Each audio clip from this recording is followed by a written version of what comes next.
بسم اللہ الرحمن الرحیم. ناظرین، محرم الحرام کے حوالے سے خصوصی جو ہماری نشریات ہیں اس میں آپ کا میزبان سید آصف علی حمدانی حاضر خدمت ہے.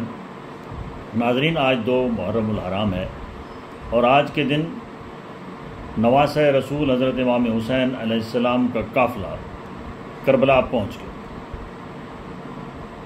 امام عالی مقام نے اپنے ساتھیوں سے پوچھا کہ اس جگہ کا کیا نام ہے، تو کہا اس کا نام کرب ہے. آپ نے کہا کہ بس یہیں پہ ہمارا ٹھکانہ جو ہے وہ ہوگا اور یہاں آپ جو ہے وہ بستیاں، وہ جو ساز و سامان تھا ٹھہراؤ کا وہ یہاں پہ آپ لگائیں. جب یزید کو پتہ چلا تو اس نے ابن زیاد سے کہا کہ ان کا گھیراؤ کریں. یزیدی فوج کا جو سب سے طاقتور جو ان کا سپہ سالار تھا اس کا نام حر تھا. اور اپنے ساتھیوں سمیت آج 2 محرم کو حضرت امام حسین علیہ السلام کے جو جہاں پہ ان کا پڑاؤ تھا وہاں پہنچ گیا اور مخاطب ہوا. حضرت امام حسین علیہ السلام نے ہور کے تمام لشکر کو اور ہور کے گھوڑوں کو کہا کہ ان سب کو پانی پلایا جائے.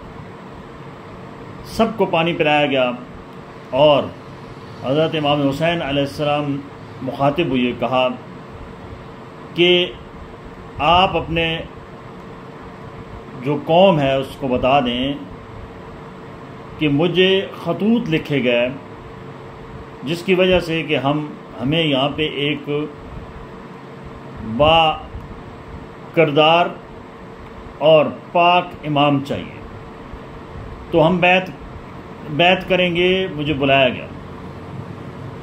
ہور نے حضرت امام حسین علیہ السلام سے مخاطب ہو کے کہا کہ مجھے کسی خط کا کوئی پتہ نہیں.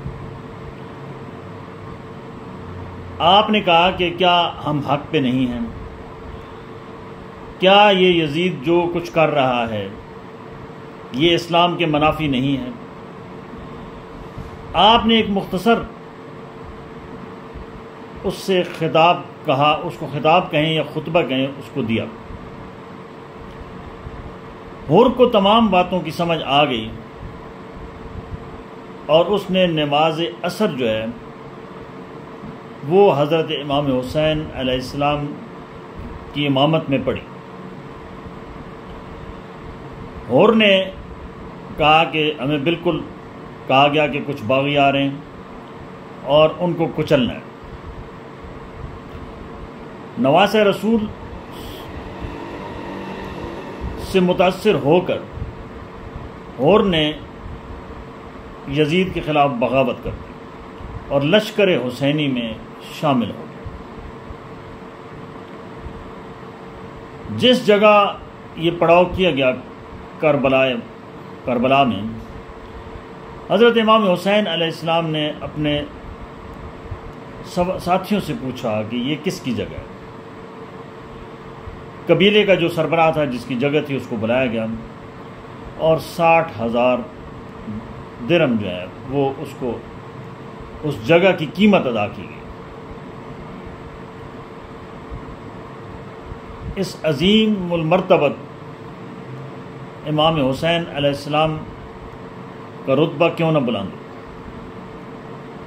آپ نے اپنے نانا کی دین کی سربلندی کے لیے، ناموس رسالت کے لیے،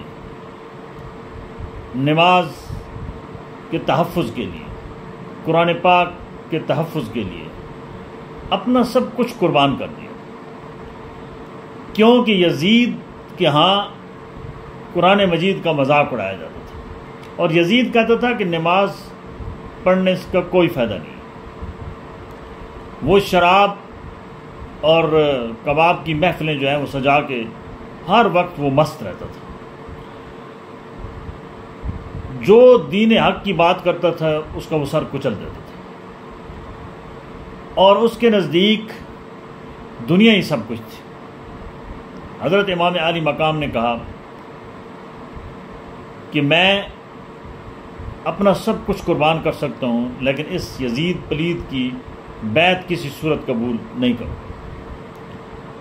لہٰذا آج 2 محرم سے جو ہے وہ یہ سلسلہ شروع ہو گیا کہ سادات کے اوپر جو ہے وہ سختیاں آج 2 محرم سے شروع ہو گئی،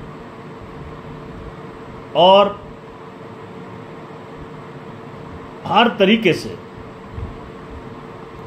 قافلہ نواسہ رسول صلی اللہ علیہ وسلم کو تنگ کرنا شروع کر دیا گیا۔